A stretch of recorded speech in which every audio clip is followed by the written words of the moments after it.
Unit 4 review by yours truly, Juliana Gazaza. This will be featuring Miss Halverson, of course. So, Unit 4, Scientific Revolution. So, I'm pretty sure we've all heard about this about 50 million times, but I'm going to go over it one more time just to really shove that knowledge into your head. But, so the context of the Scientific Revolution was that the Bible and the Catholic Church really ran Europe. Like, everybody got their knowledge from there, and because it was the only strong source of knowledge that was being published and was being pushed into the public's opinion. And so, like, the geocentric theory, it was modeled from the ancient Greeks and basically said that the Earth was the center of the universe and that we are, like, the most powerful in all that business because we are the center. But then here comes Nicholas Copernicus. He came up with the theory that the Earth revolved around the sun, which is the heliocentric theory, which is what is actually true. And he didn't want to publish his theory because, of course, he's probably going to get murked by the church. And the church got mad. So they did not like it at all. And then Johannes Kepler, he's an astronomer and a mathematician, and he came up with the laws of planetary motion, and that's they orbit in patterns, and they are traveling at different speeds and things like that, and it was kind of the foundation for Newton's theories. And then here comes Francis Bacon. He came up with the scientific method alongside someone else. I don't remember their name right now, but basically that science should be happening in a systematic way. It's like step by step and a certain routine every time. And then Galileo, heard about him a bunch. He was a Catholic, and he is basically known as the father of modern physics. He built a really big telescope, thermometer, and he found some moons for Jupiter, which is pretty cool. But then he got charged with heresy, and he had like the death penalty on him, and somehow was just chilling with house arrest, and then died in his house. I don't really know. Isaac Newton, he wrote a book thing, and then it was about the laws of gravity and the 3 laws of motion. I mean, Newton's laws are like pretty famous. Over here to our right, we have some pictures of Miss Halverson. Yep. Enlightenment! So this kind of is like, comes after the scientific revolution, kind of overlaps a little bit. It's like the same, it's wrapped up into the age of reason where everyone is like starting to question the church, and they have all these new ideas about science and everything, so they're like, I'm gonna speak it. And some contexts were thoughts about monarchies, mercantilism, state religion, women's role in the home, and basically like people started thinking about them, like I said. And Enlightenment, it was this is like the actual definition, is that Enlightenment is a European intellectual movement that emerged in the 17th and 18th centuries. And it used the basic principles from the scientific revolution, like publishing your own opinions and things like that. Philosophers came about. And so some thoughts about religion, that it became more private and people kept their personal views to themselves. And there's like, they thought God was the clockmaker, and that he doesn't interfere with natural law. So like they both happen at the same time. Then there's theism, which is like, the world is better because it's explained by science, and it makes more sense when it's explained by science. Then there's German Pietism, which was a Protestant revival movement in the early 18th century Germany, and it's like warm and emotional religion more. And then there's politics, which is natural law that turns into natural rights. So this is John Locke, Life, Liberty, and the Pursuit of Property, and that was written into our Declaration of Independence by Thomas Jefferson. And a lot of these like Enlightenment thoughts were used in future countries, and you can see them within cross-cultural connections, as one would say. The social contract theory is that the government is run by the consent of the people. That's also, I know this is AP Euro, not APUSH, but it's also in our nation that it's a social contract theory. That's what they kind of built it on. And the political institutions should reflect communities and their social aspects. Then the economy was about laissez-faire, hands-off economy. Again, we've heard this term a bunch. No government regulations on the economy. That's what people wanted. Like Enlightenment was, they wanted everyone to chill. Because before it was like church runs everything and they're super strict about everything and they want their views only. And then now women, they began to see some positions of power. I mean, they were like smaller, but still a big step up from before, and they hosted these things called saloons, which are like social gatherings put on by women, and it's like a higher social club, basically. Over here we got Miss Halverson again. Okay, 18th century society and demographics. This one's a fun one. So changes within the 1600s, 1700s, like the context I said, there was like open field systems. They were terrible. Everything would die. All the crops would die because they had bad rotation systems. And the enclosure and crop rotations led to improved production, and this made a lot more food. And then the Columbian Exchange also led to more variety in diet, which makes all these things make more people. And so then small landowners, though, they really suffered because they didn't have the new technologies that like the bigger places would have, so they couldn't keep up with the demand. And people would often leave their rural areas for urban areas for work, leading to like urbanization and things like that.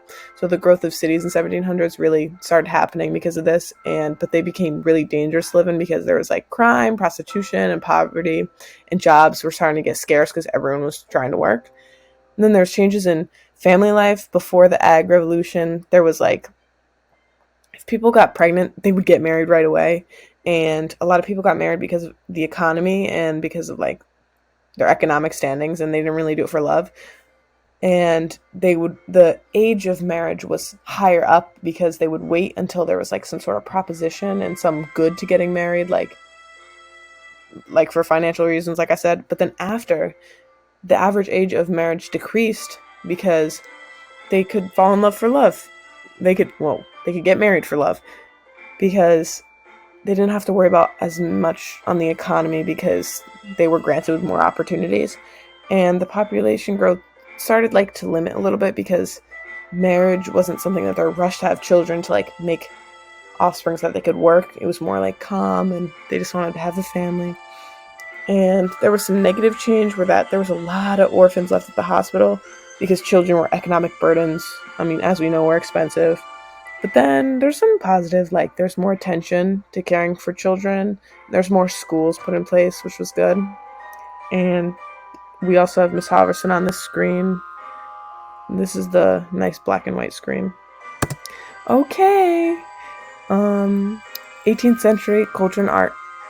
This one's kind of short because we talk about art a lot, and I took these yellow things from the slide directly. I'm gonna cite it. No plagiarism here, because if it ain't Baroque, don't fix it. Ha!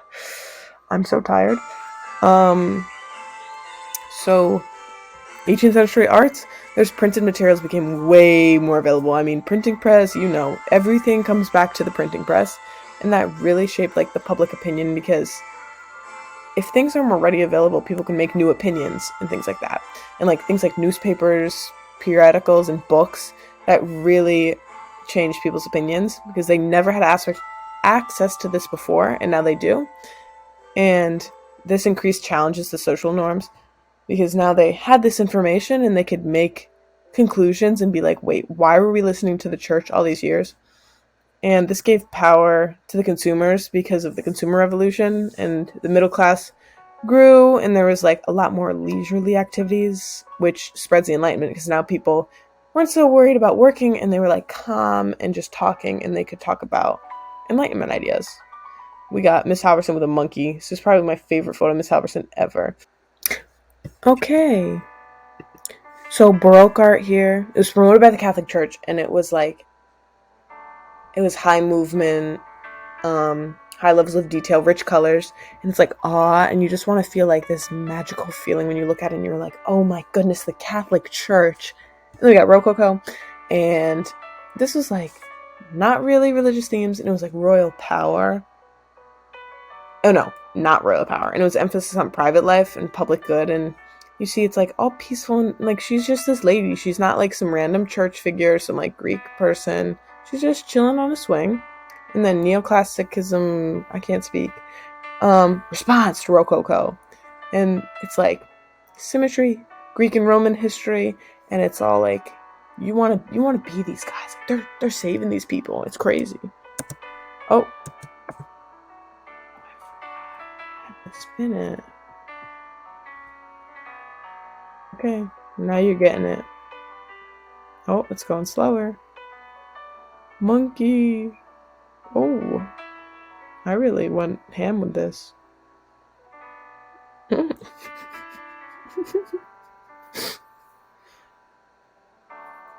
funny. Okay. Okay. Last one. Enlightened and other approaches to power. This one's really short. So this is like the approaches to the power now after the Enlightenment. There was like more toleration for religious minorities. I mean, not everything's equal, but there was more than before. And there's more like consistent treatment for people because now there's like laws in place that everything happens the same pretty much, or they try to at least. And there's like not a lot of death penalty anymore, but there is still power through like heritage. Like if your dad has power, like you're probably gonna have power. And there's still like social hierarchy systems and class systems and stuff like that. And the Holy Roman Empire's limitation of sovereignty during the Westphalia, Prussia got all this power, and the Habsburg shifted their empire eastward. Like they started moving because of the Holy Roman Empire. We have Miss Halverson on the right. Okay, guys. Okay, listen. Do not pause the video at any moment. Let it play all the way throughout. Actually, that's a lie. I will say when it's paused. But, so, I have a special wheel I'm going to spin on my own computer. I have planned this out. And the first person that gets picked will have to explain one person from the scientific revolution, and then the second person that I pick will have to guess who it is. Okay, so I'm gonna go over to my wheel. Nope. Okay. Are you guys ready?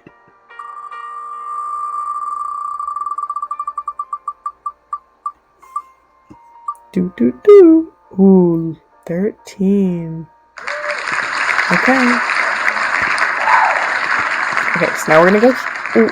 Okay, so 1, 2, 3, 4, 5, 6, 7, 8, 9, 10, 11, 12, 13. Uh-oh. Oh, Sally's person number 1. Now, let's spin it again.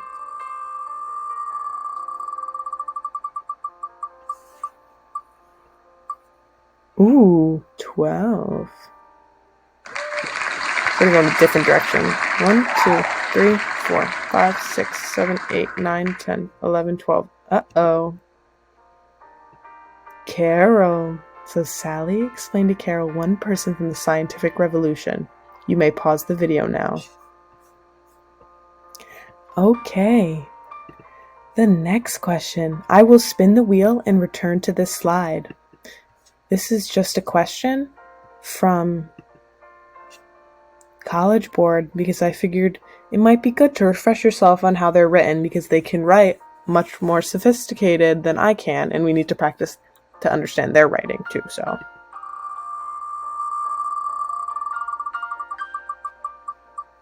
Oh my goodness. Who will it be? 15. Okay, where am I going to start? 1, 2, 3, 4, 5, 6, 7, 8, 9, 10, 11, 12, 13, 14, 15. Ella! Okay. You can pause the video now. Okay. Great job, Ella. Also, I apologize if you're not here. We'll figure something out on the spot. But, fun fact, I actually just got locked out of my College Board account trying to figure out the answer to this question. Because I couldn't remember my password because it's saved on my other computer. So let's discuss as a group. Pause. Okay, now that we figured that out, it's not important. Final Jeopardy! Oh my god. Actually, it says Jeopardy. But it doesn't matter. So this is a fun question. And whoever goes closest wins. You cannot go over. How many Miss Howe were featured in this video? Talk amongst yourself now. And I will reveal the answer live, not on this video. So you can pause it now. Congrats on whoever won. Super swag. I don't know what I'm saying anymore, but it's okay. So, guys, this is my last video. It's kind of really sad because I love Miss Halverson and Mr. Johnson. Even though Mr. Johnson doesn't get featured in these videos, it's because Miss Halverson, I just have a vendetta against her. I don't know if I'm using that word right, but anyway. So everyone please look under your seats for a special parting gift. And please excuse on one of the gifts, so you're gonna have a custom sticker and a little printout. And the printout got kind of screwed up because Walmart is stupid. But I didn't want to reprint that. So you have a little sticker, and I'm gonna miss you guys. And you guys are all gonna do great on the exams. These videos are really fun. I love doing them it's literally 1 a.m. right now. I kid you not. Yep, 12:47 a.m. On Tuesday, the 26th, and we're all gonna do great in the exams, and just have faith in yourself. I don't know what else I wanted to say. Oh, you juniors, keep tormenting the teachers. Okay, goodbye.